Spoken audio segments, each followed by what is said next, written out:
Om Namah Shivaya. This is Ravi again. So today we'll continue the sessions on summarizations of the various Gita chapters. Before we begin, please join me in the prayers.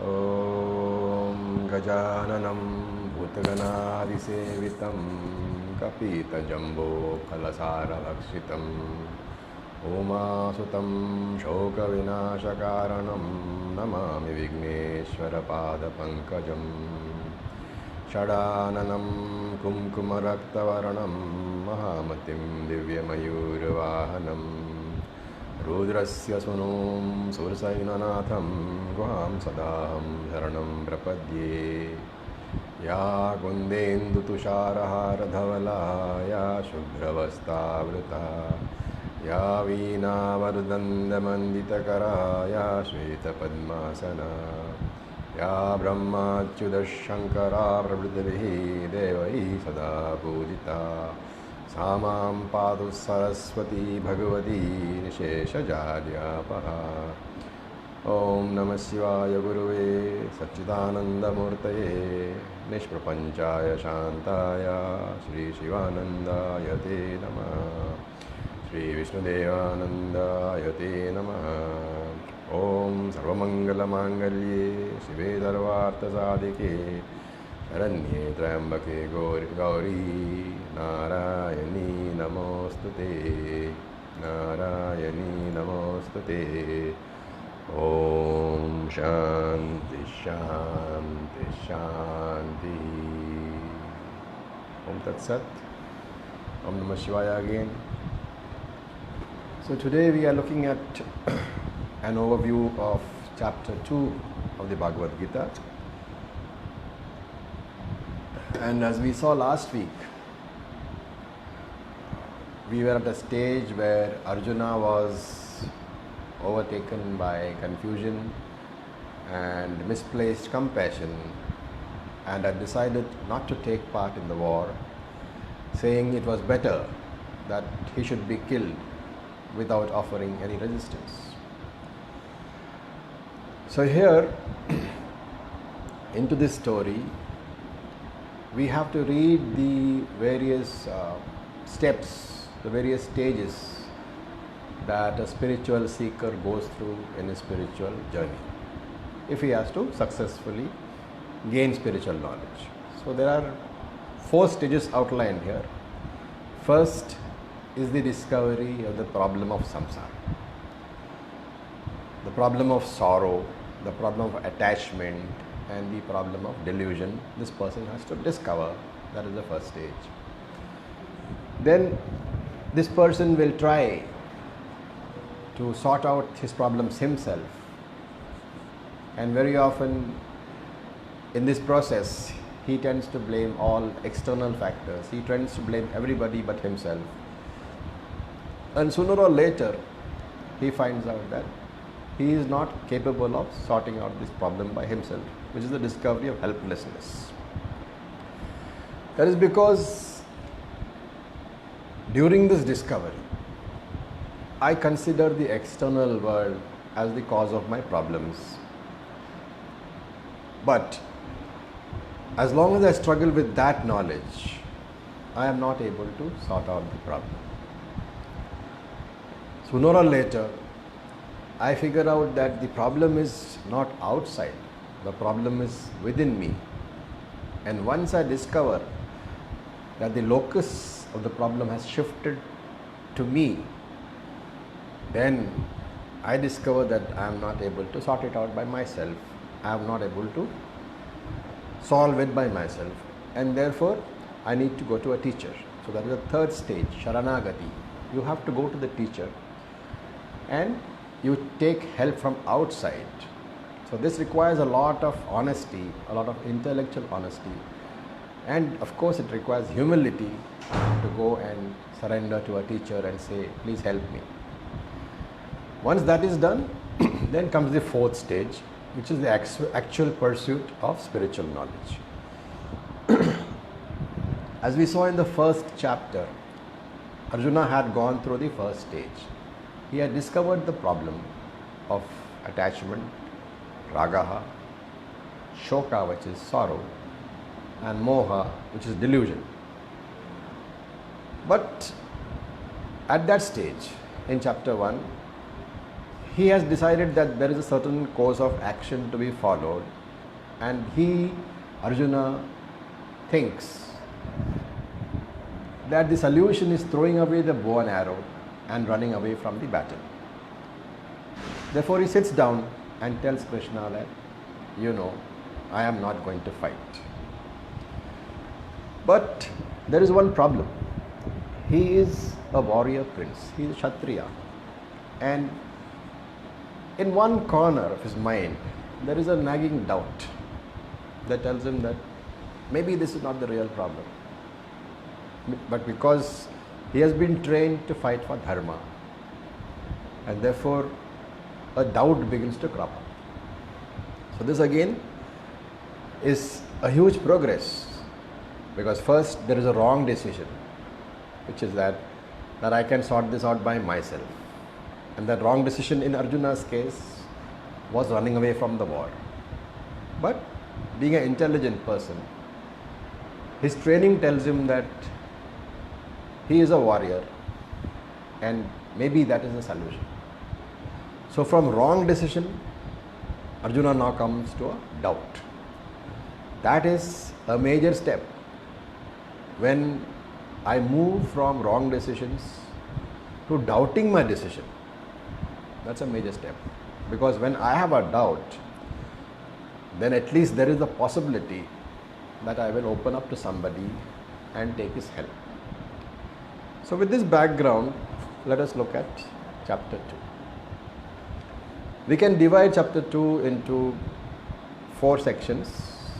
The first 10 verses we can call the surrender, or Arjuna's Sharanagati. He surrenders to his Guru. Verse number 11 to verse number 38 is Jnana Yoga, where Krishna is teaching Arjuna Jnana Yoga. Then verse number 39 to verse number 53, Krishna gives the outline of Karma Yoga, and the rest of the verses up to 72, Krishna defines the character of a Sthita Prajna, of a person who is a Moksha Purusha, a person who is a Jnani, who is a liberated person. So now let's look at the first portion, Arjuna Sharanagati. This is more of a continuation of the first chapter, and Krishna begins by saying, Kutastva kashmalamidam vishame samupasthitam. Hey Arjuna, from where has this mental weakness come? From where has this confusion come? Because at this very critical time, when you should be fighting, you are now sitting there and saying, I will not fight. So there is a discovery of great confusion. And Krishna is pulling up Arjuna in very strong terms. What has Arjuna discovered? He has discovered that his attachment for Bhishma and Dronacharya are so strong that he is willing to give up his dharma as a warrior and take the easy path of running away from the battle. So we say Arjuna has discovered the samsara problem. So all his training, all his intelligence, all his bravery is not capable of solving that problem, and he finds that he is immersed in deep sorrow. So here Arjuna comes to Krishna and says, Hey Krishna, I am very confused. And therefore he says, Shishyasteham. I want to be a student. Shadi Mam Prapannam. Please teach me. I am surrendering to you. So this is the beginning of Krishna turning into a guru. Until now he was a companion. He was a charioteer to Arjuna. But here Arjuna has come and surrendered to Krishna. And therefore Krishna has become the teacher. And in becoming Arjuna's teacher, that entire teaching has been made available to all of us, to the entire world. And therefore Krishnam Vande Jagat Guru. He has become a Jagat Guru, not just Arjuna's Guru. Then there is a second portion, starting from verse number 11. So the Gita Shastram actually begins here. The teaching begins here. And to give a brief outline, over this chapter, Krishna outlines a 3-level strategy to get Arjuna to fight the war. So one is from the philosophical angle. He will try to solve the problem from the philosophical angle. The second, he will try to solve it from the ethical angle, telling Arjuna that Arjuna, you have to fight because that is the right thing for you to do. And the third is he will appeal to Arjuna's pride, to his self-image. And from this worldly angle also he says, Arjuna, whichever way you look at it, whether it be philosophy, whether it be ethics, or whether it be just the worldly angle, when you are concerned about your self-image and what people will think of you, from that angle also you have to fight. The philosophical part, known as Sankhya Yoga, is the main theme of chapter 2. And they are covered in verses 11 to 25, which not only is the essence of the Bhagavad Gita, it is also the essence of all the Upanishads, because Bhagavad Gita ultimately is only a summary of all the Upanishads. And here Krishna discusses the essential nature of every individual. Who am I really? So, in what is Jiva Swarupam? Jiva is the individual. So, who am I really is being discussed. And why is it being discussed? Because generally we all have a very major misconception. We say, I am the body. We identify ourselves with the body. And if we are slightly better off in our understanding, we will say, I am the mind, not the body. But both are false. Both are superimpositions. And therefore Krishna tells Arjuna, Vasamsi jirnani yatha vihaya. He says, hey Arjuna, this body is a temporary dress. And just like you discard your dresses as soon as the use for it is over, when the use for this body is over, you will discard the body, which is what you call death. For example, in deep sleep, dreamless sleep, there are no transactions through this body or through the mind, because the body and the mind are both not operational during the state of deep sleep, but yet I remain. Right? So that is a principle to be understood. Even in deep sleep, I remain. Therefore he says, try to understand, who am I? And Krishna talks about 6 main features of the Atma. So he says, Atma is Nitya, eternal. It has no beginning and therefore no end. He says Atma is Satya. So Satya is not to be read as the truth. It is the independently existing reality. And this he very clearly brings out in chapter 2, verse 16. So that's Atma Nitya, Atma Satya. And then he says Atma Sarvagataha. It is all pervading. Atma is manifest in the body. It pervades the body and is manifest in the body. It pervades everywhere else, but where the reflecting medium, the body, is not available, Atma cannot be recognized. It doesn't mean that it is not there. So Sarvagataha, all pervading. So Chaitanyam, the consciousness, is unmanifest outside the body, but manifest in the body.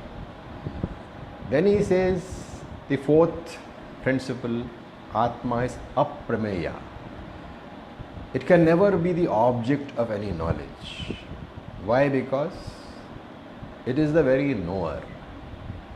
It can never be the object of any experience, because it is the experiencer itself. And therefore Shastra says, Scripture says that anything experienced in this life is always an object, never a subject. Like the camera, the photo does not include the camera, but the photo is proof of the existence of the camera. The consciousness which we all go through the existence which we all go through as human beings or any other beings. Consciousness is not manifest there clearly, but it is proof of the existence of consciousness. Then he says Atma cannot be a doer. Why Atma cannot be a doer? Because it is all pervading. If it is all pervading, there is no place where it is not present. And if it is present in every place, Atma cannot move itself to any other place because it is present in every place. And therefore movement is not possible for the Atma. And since movement is not possible for the Atma, no action is possible because every action requires movement. So Atma can never do any action. And the law of Vedanta says that only the one who does the action reaps the fruits of that action. And therefore, since Atma does no action, Atma does not experience the fruits of any action. So Atma akarta and abhokta.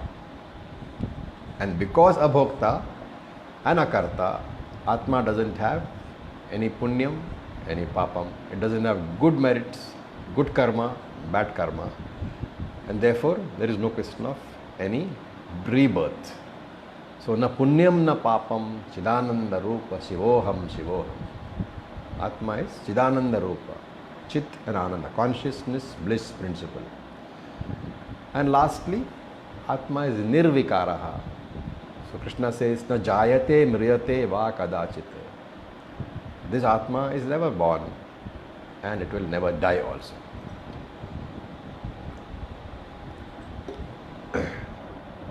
In a very famous verse in chapter 2, Krishna says, Dehino asmin yatha dehe kaumaram yauvanam jara tatha dehantara praptihi dhiras tatra namuhtati.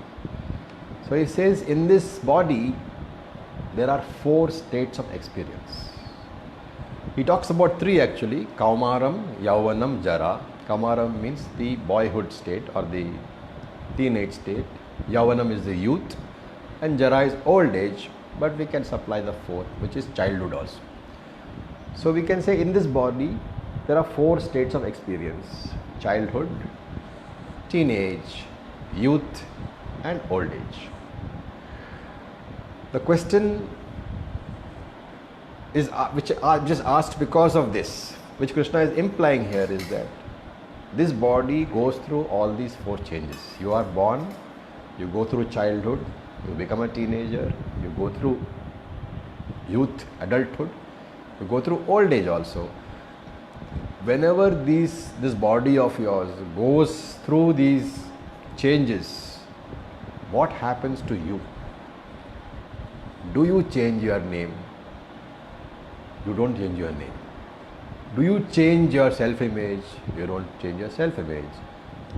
So my identity is not changed even though my body is continuously changing. And I think of myself as I. When I am a child, I studied in the school. When I am a teenager, I studied in the college. I am a youth, now I am working. And when I get old, I will be an old man. What is constant? What is consistent? The I is always consistent. So even though the body changes constantly, there is one constant factor, I. That continues. And science tells us that even in one body, the majority of the cells are completely replaced in a span of 7 to 10 years. The body has something like 70 trillion cells. But they get replaced every 7 years, every 10 years. So every 10 years, your body is a fresh body, as it were. One by one, cell by cell, the body has changed. But I have not felt the change. But the fact remains, it is completely changed. But even though the body has completely changed, I identify myself as the same person. My hair may have turned grey, my teeth may have all fallen, every organ may have been replaced, one kidney may have been replaced, half a lung may have gone, everything even if it is replaced, the physical body remains unchanged. Physical body changes continuously, but I, the person, remains unchanged. And Krishna says, if it is possible to conceive that through all these changes of the physical body, you have not changed, why don't you extend that analogy a bit further? So, having changed sufficiently, when your body has become not usable anymore, why don't you consider that just like you have changing dresses, when the dress gets damaged or impure, why don't you consider that you are actually replacing the body by changing it for a better one when the body is become useless? And therefore he says, Tatha dehantara praptihi. You will change the useless body and replace it with another body. So consciousness is like space. The body will appear and disappear, but the space remains the same. So the walls in the space, the buildings will come, the buildings will go, the walls will appear and the walls will go, but space remains constant. So 1,000 years ago, your city would have had different buildings, different walls. Today they have got different buildings and different walls. So walls have come and walls have gone. Buildings have come and buildings have gone. But space has not changed. And this analogy is to be extended to the Atma. Bodies will come and bodies will go. But Atma does not change at all. Atma remains the same, just like space is unchanged.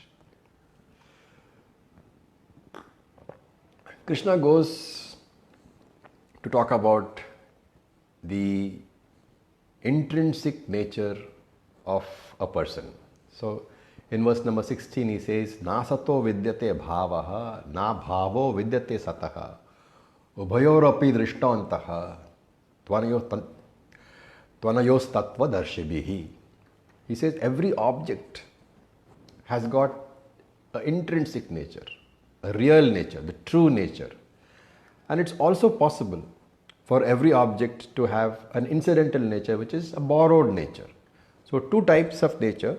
One is intrinsic, which is the true nature, and one is borrowed, which is a incidental nature. So this incidental nature is one which is temporary. It comes and it goes. But this intrinsic nature is one that is permanent. It does not come, it does not go. So to understand this, we can take the example of a fire. The fire has heat all the time. But when I put a vessel of water on the gas, what happens? The water gets hot. That heat in the water is borrowed from the fire. And therefore there is a time when the heat has come. When the vessel is removed from proximity to the fire, that heat in the water will go away. So the heat of the water is incidental nature. It's not intrinsic to water. It is a borrowed heat. When the heat of the fire is intrinsic nature. It is there. As long as fire is there, heat will be there. So anything you take in this world, how am I going to extend this example of intrinsic and incidental nature to consciousness or existence for that matter, which is Brahman, right? It is Atman. You take anything in this world which is an object. Every object is perishable because it comes into existence and goes out of existence. And therefore, there is a limited span for which an object exists.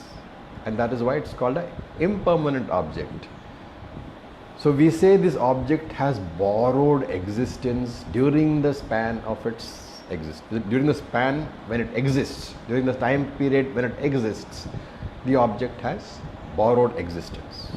So here existence is a principle, just like heat was a principle. And we say the body is impermanent. The physical body is impermanent because there is a date of birth when the physical body borrows existence from Atma, and there is a date of death, when the physical body perishes, it no longer exists. So before date of birth, the body did not exist. After date of birth, this body will not exist. And therefore, every impermanent thing enjoys existence only for some time, only for a limited period of time. This is called an incidental property, and therefore, for this body of mine, existence is an intrinsic property. Had it been, existence is an incidental property. Had it been an intrinsic property, this body would have enjoyed existence all the time.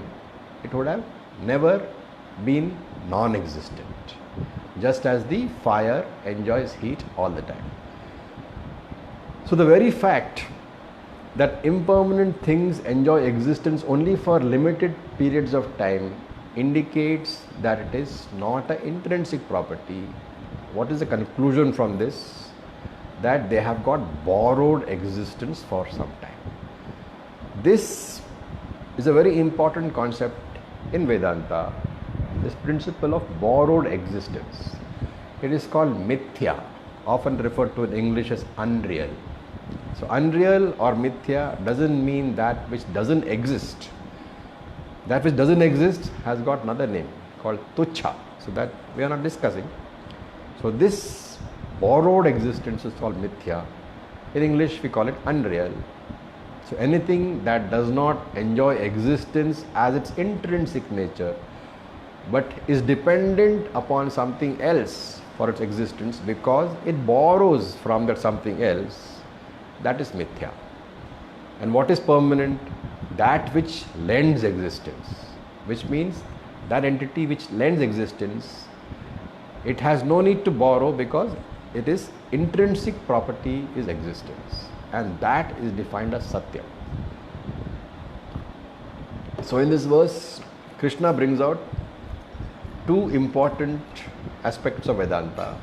One is that Atma is Satyam, it has got independent existence, and everything else in the world, all objects including our bodies, they are mithya, they have borrowed existence. To understand it better, we can take the example of the clay from which a pot is made. So the clay exists before the pot is made. When the pot is in existence after being made, the clay is still there. When the pot is destroyed, the clay is still there. So clay here, in this particular example with all its limitations, is the cause of the pot, is the Satyam, so to say, and the pot being dependent upon the clay is the mithya. And therefore I should know that my body has no independent existence but is dependent upon Atma.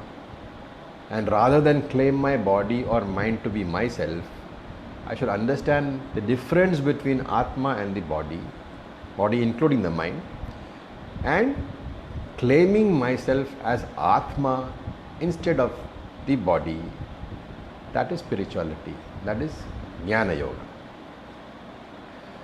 So this briefly we have covered the outline of karma, of Jnana Yoga. Then as I said, in verse number 39 to 53, Krishna talks about karma, action. There is a very important verse there.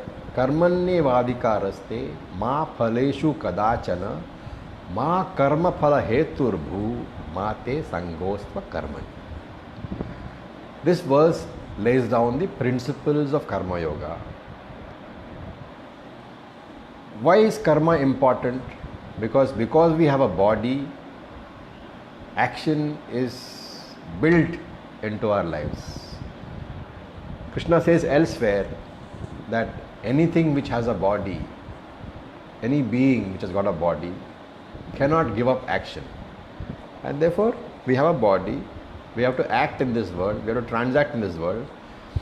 The moment you open your eyes in the morning, that is action. Even when you are sleeping, there is action. Your heart is pumping, you are breathing, digestion is happening. Action is continuously there as long as the body is there. So karma is important. And because you do karma, scripture says that karma will produce a result, which we call karma phalam. So you are always facing two things: the karma itself, the action itself, and the fruit of the action, the karma phalam. And therefore, a healthy attitude towards both the karma and the karma phalam is necessary for a person on the spiritual path. And to have a healthy attitude, I should have a proper understanding of both karma and karma phalam. Because how do I have an attitude? My attitudes change only because of understanding change. So without cognitive changes, attitudinal changes are impossible. Therefore, what primarily matters here is first my cognitive change, and based on the foundation of this cognitive change, of this change in my understanding, then my attitude will change. So there are two important principles here enunciated in this verse. He says, "Hey Arjuna, te karmani adhikara asti." Understand that you have free will. And this is one of the important verses which establishes the importance of free will in the life of a spiritual seeker. So he says you have a free will and you have to learn to use that free will. The human being alone has the power to learn from experience and also to project from that experience and have appropriate goals and work towards it. And free will means choice, automatically. The use of free will is for what purpose?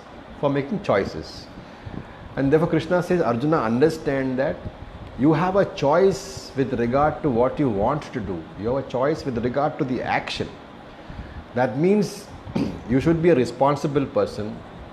You should use that choice intelligently and wisely. He also says, Phaleshu kadachana ma adhikar asti. However, understand that with regard to karma phalam, you do not have a choice.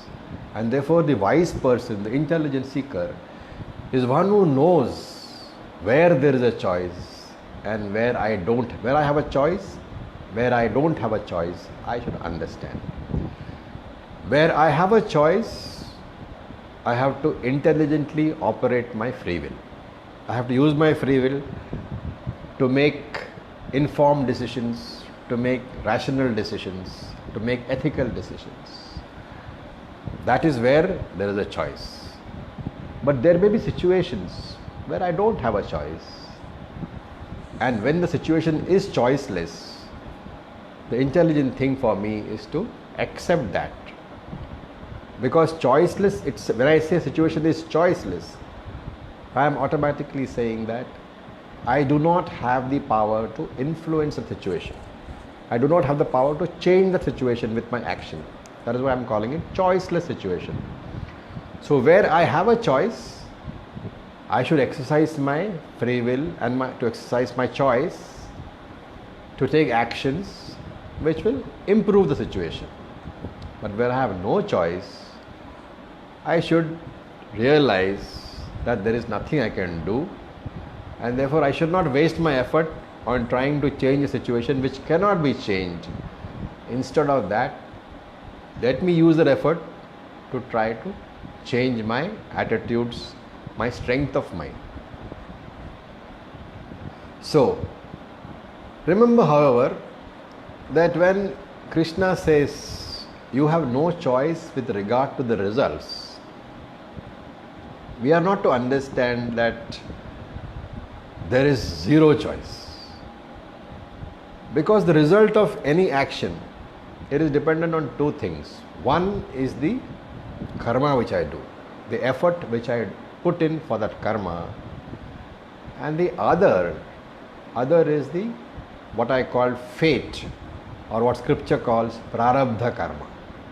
So there is the result of my previous actions which are waiting for fructifying, and there is my current action.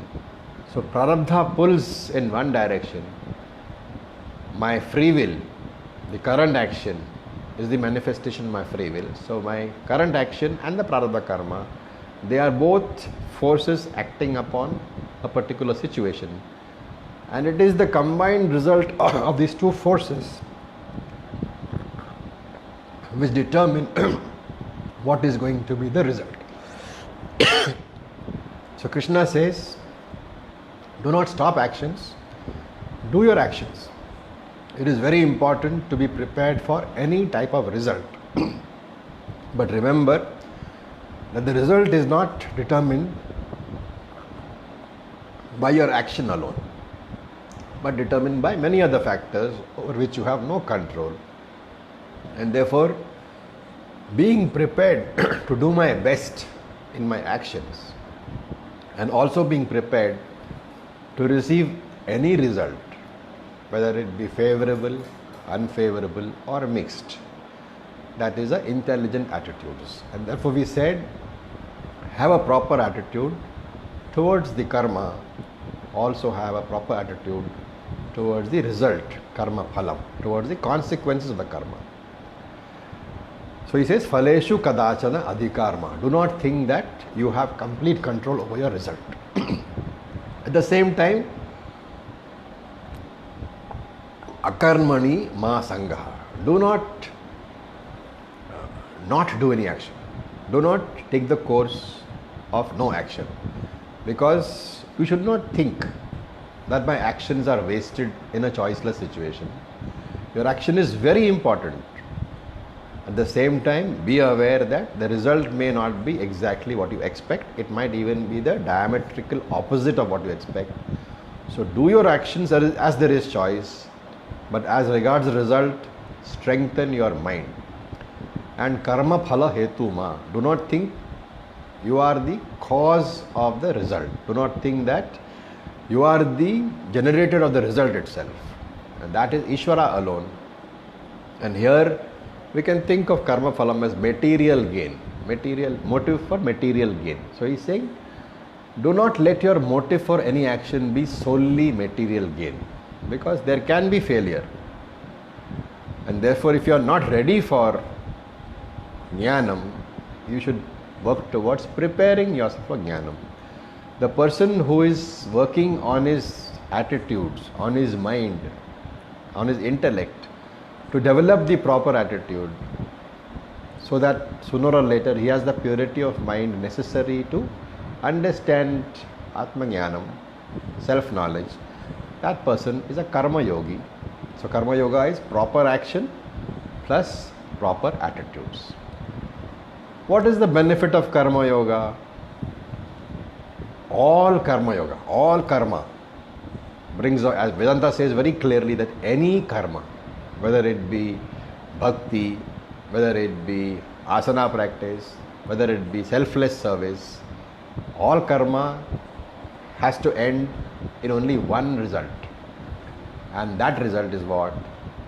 To have chitta shuddhi, purity of mind, which is otherwise called jnana yogyata, jnana yogyata, the eligibility to come to jnanam. Unless you have a purified mind, jnanam will not work on you. Jnanam, self-knowledge, is the only means of liberation. Karma yoga is not a means of liberation. So karma yoga makes one fit for entering the stage of jnana yoga. So this is the third portion. And then Krishna talks about the sadhana necessary for achieving this jnana yogyata. What should I do to purify my mind? Because having given the outline of how I should progress doing karma yoga and getting into study of Atma, to round off the discussion, he has to generally tell us what is the way forward. So this he does in the next verses. And we have two verses, verse number 62 and 63 of the second chapter, which beautifully outline the effect of strong desire on our behavior.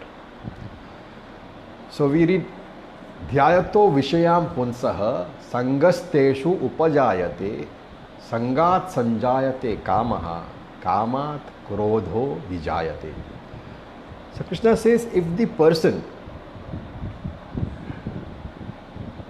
is continuously focusing his mind upon some object, then what happens?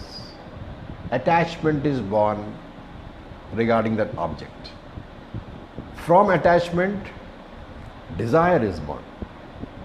And so he says, Dhyayato Vishayam Pumsaha. This person, he is focusing his mind on external objects. Could be anything, events, people. And Sangha te upajayate. Sangam te upajayate. So Sangam teshu upajayate. Towards that object, an attachment is born. And Sangat sanjayate kamaha. From that attachment, desire to possess that object is born. And then he goes on to say, Kamat krodha abhijayate. From this desire, anger is born. How does this desire convert into anger? It is pretty obvious. When my desire is not fulfilled, when I am frustrated in the achievement of my object of desire, when I don't get it, then anger is born. And then he says, from this anger, krodhat bhavati sammohaha. From this anger is born delusion. From delusion, what is delusion? We discussed in chapter 1. Delusion is the inability to see what is right and see what is wrong. I view everything ethical as unethical and everything unethical as ethical in my quest to fulfill my desire. So he says, from this anger, what will happen when the anger is born? My main objective is to get that object of desire, to fulfill my desire. And therefore I begin to take steps towards it, but I lose sight of what is ethical and what is not. And this is the delusion. And from this delusion comes loss of memory, because I forget relationships. I forget what people mean to me. I forget what they have done for me. I forget who I am. And therefore from this delusion comes the loss of memory. From the loss of memory, he says, Smriti Bhramshat Buddhi Nashaha. Your mind is incapacitated. You can no longer think. Emotions have taken over. Anger has taken over. Delusion has taken over. And Buddhi Nashat Pranashyati. Because of the loss of your mind, the person is destroyed. In the sense, a human life has been lost. What could have been gained through this human life has been thrown away because of this emotion. So in this discussion, Krishna calls a sadhana called Mano Nigraha. Mano Nigraha is watching the mind or control over the mind. This is what he is talking about. So Mano Nigraha has another name, Samaha, important discipline, thought discipline.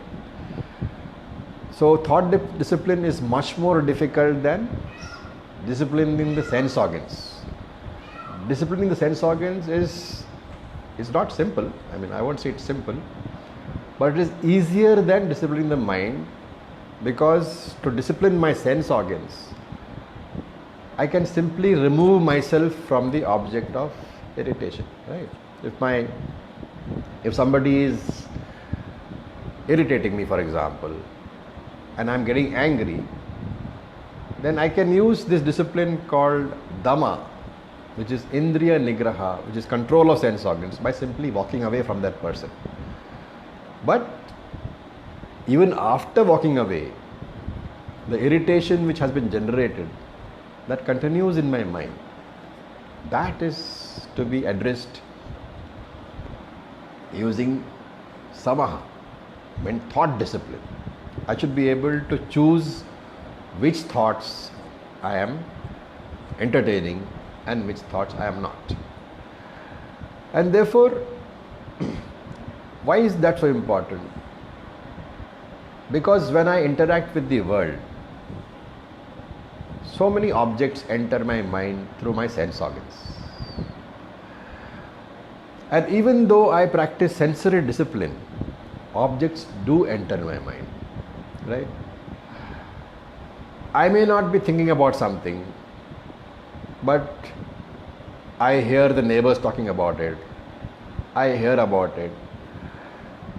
I may not be thinking about certain things, but I see a magazine on the road. I see some posters on the road. I move away from that object. I have exercised physical discipline.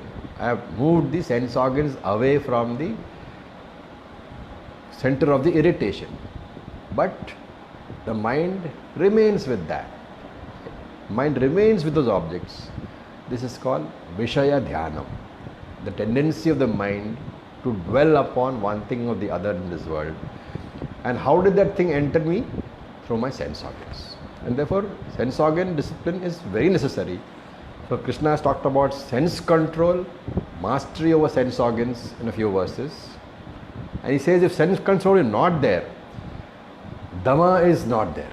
And if Dhamma is not there, if I am not able to control my senses, then how can my mind be at peace? Because the continuous bombardment of thoughts about sense objects will be there in my mind all the time, because I have no sense control. And it will not allow this self-knowledge to reside in my mind. And so he says, Indriyanam hi charatam yan mano nu vidhiyate. Suppose these sense organs are wandering around. Wandering around means charatam. Charatam is basically, let us say like a grazing cow or a grazing goat. Moving all over, supposing the sense organs are wandering around. Now, if I am not controlling the sense organs, if I am not deciding where they wander around, it is dangerous, because they will go anywhere. Now, another thing which is to be understood here is sense organs wandering around by themselves is not a problem. What is the problem with sense organs wandering around? The problem is that the mind also follows the sense organs. Like in the ashram, when we sit for meditation, some cat wanders into the room. So cat wandering around the room is not a problem. But the mind of every meditator also wanders around with the cat. So that is the problem. And he says, Manaha anuvidyate. The mind wanders around with that also. What will happen? The disturbance in my mind will be so severe that even when knowledge comes, that knowledge will not remain with me. And tasya prajnam harati. It will rob, it will carry away that knowledge. Even while receiving the knowledge during my class, it is not available in my day-to-day affairs, because the knowledge is there in me, but it is not assimilated, and therefore I am not able to use it. And Krishna gives an example, Vayur Navam Ivambhasi. So Vayu is the wind, Navam is the boat, and he compares this with the boat, because he says just as the wind takes away the boat, he compares it to the boat. Knowledge is compared to the boat, because knowledge is the boat which takes a person across the ocean of samsara. And he says this knowledge is not available to you, because just like the wind takes away the boat, this wandering mind of yours, it will destroy the boat of knowledge. And when the boat of knowledge is destroyed, I, the traveler, am also destroyed. All because of what?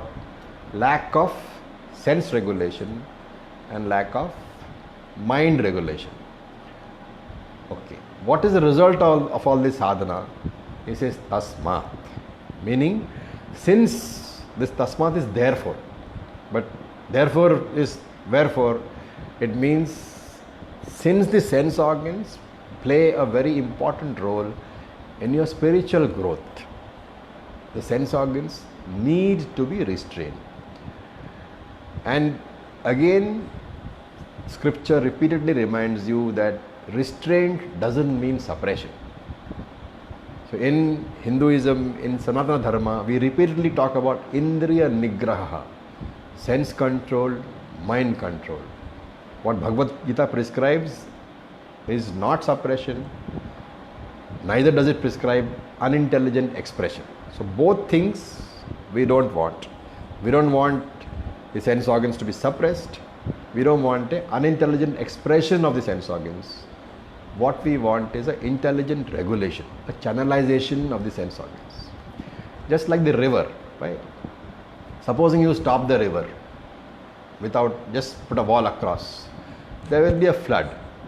If you let the river wander in its own direction without any sort of control, it becomes a waste of the water, because it will go into the ocean and be of no use to anyone.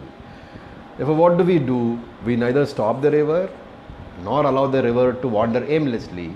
We dam the river and channelize the water in the direction that we want, so it can not only give electricity, it can also give irrigation. It is of use in irrigation also. So channeling the mind is what is being talked about here. As we said, neither suppression nor uncontrolled expression is being recommended. We are saying channelize your sensory energy. And by this channelization, by this regulation, we will be tapping our full potential. Therefore, a person, a seeker, a spiritual seeker should master the sense organs. And then what? Then he can receive the knowledge, and also because sense organs are mastered, because the mind is mastered, the knowledge will be well assimilated also. So to the extent that my raga dveshas, that my likes and dislikes function under my intellect, under the direction of my intellect, to that extent my jnanam, my knowledge becomes steady. This knowledge cannot become steady, cannot be assimilated as long as it is functioning under the presence of raga dvesha, under the presence of likes and dislikes. So when raga dvesha has no more influence in my life, then the knowledge is completely assimilated. Remember, I am not saying that I have no raga dvesha. Raga dvesha I will have, because I have a mind. I am saying that my actions will be done without reference to my raga dvesha. I am saying that because I have a mind, likes and dislikes are bound to be there, but when I do what has to be done without reference to my likes and dislikes, then my knowledge is completely assimilated. And Krishna is therefore talking about the state of the jnani's mind. So from this it is very clear that a poised mind alone, a balanced mind alone is called moksha. A mind which is not influenced by your likes and dislikes is called moksha. And it's easier said than done, because when we read about the problems of other people, or when we watch it on TV, we are all philosophers, right? We say, oh, this is the way it should have been handled, the better way of handling it. However, extend that to your problem and see if you have the same state of mind. Can you look at your own problems at the same way in which you look at the problems of people whom you don't know? So, can I look at it and not be upset?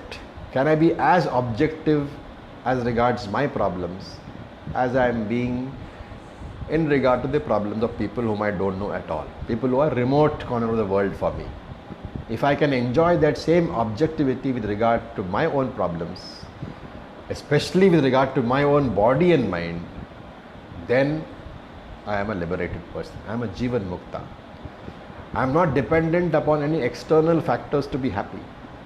I do not reject them. I do not have to reject any external factors.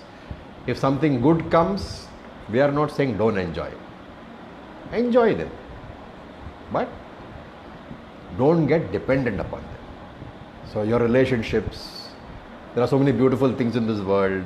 Enjoy all of them. If they are available, it is fine. But your state of mind should be such that if they are not available, then also it is fine. Why? Because I do not own anything in the world. I am temporarily using things in the world. And when I cannot claim my body to be mine, how can I claim my flat to be mine, or my spouse as mine, or my children as mine? So this can come only when a person sees that there is nothing but me. Mind disappears when others disappear.